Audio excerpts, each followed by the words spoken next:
Step one is to remove this piece of trim.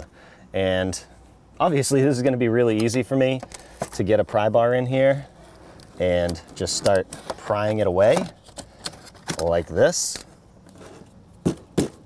It's also going to be easy because it looks like there's finish nails in here, but it might not be that easy for you. So here's some tips in case yours isn't this easy. If your trim is held in with screws, you can obviously use a screw gun, take the screws out, and the piece will pretty much just fall out. But a lot of times they're held in with, say, 8-penny nails, and those might be a little more tricky. So what I like to do is use a cat's paw, and what you do with it is you go to a nail. Obviously these are just finish nails, but you would hold it like this,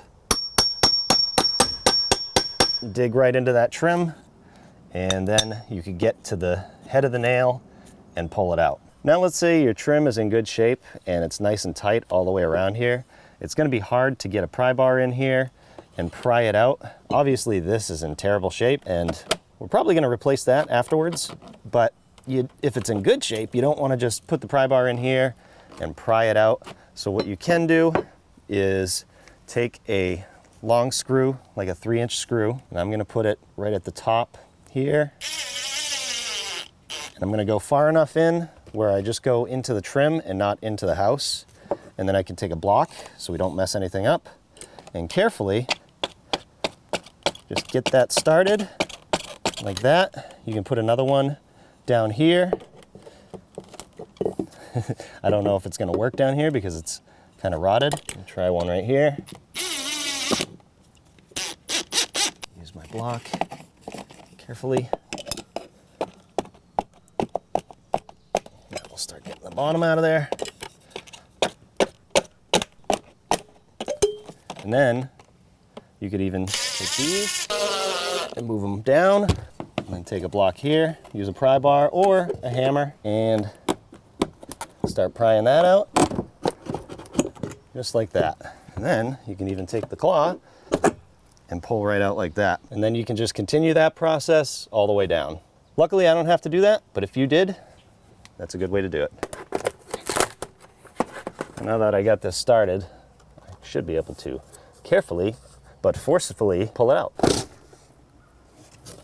Just like that. Now that the trim is gone, I like to inspect to see what type of flashing is there and make sure none of that rot extended into the actual house.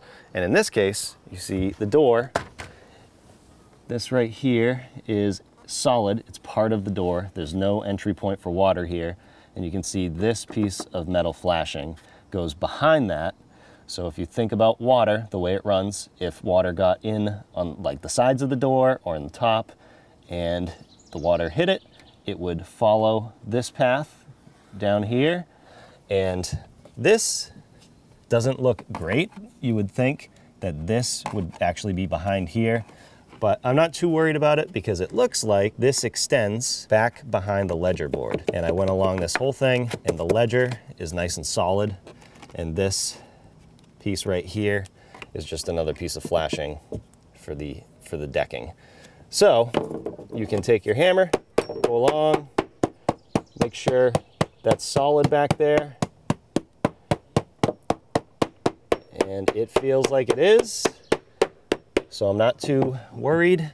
And another thing to think about is when you have problems like this is to stop whatever caused the rot in the first place. In this case, they installed this awning here, which overhangs a little bit, and I think that's gonna help. And if they just keep this in mind, not to let snow build up here, but we're gonna be replacing it with PVC anyways, so that's not gonna rot. So they shouldn't have any problems, especially if nothing got back there to rot the actual house. So looking good. Now we can take out any of the fasteners. These are probably gonna break because they're rusty. Oh, look at that. And any of the other pieces that already broke off, just hammer them in.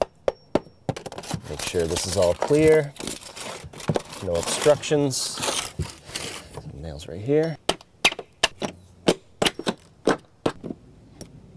Now we can clear all this out. Just get all that nastiness out of there. I'm gonna vacuum this right up. If I left all this, this is just something that could sit there to sit against the decking and absorb water and just kind of rot this away. Also, the decking is in good shape, which is a good thing too.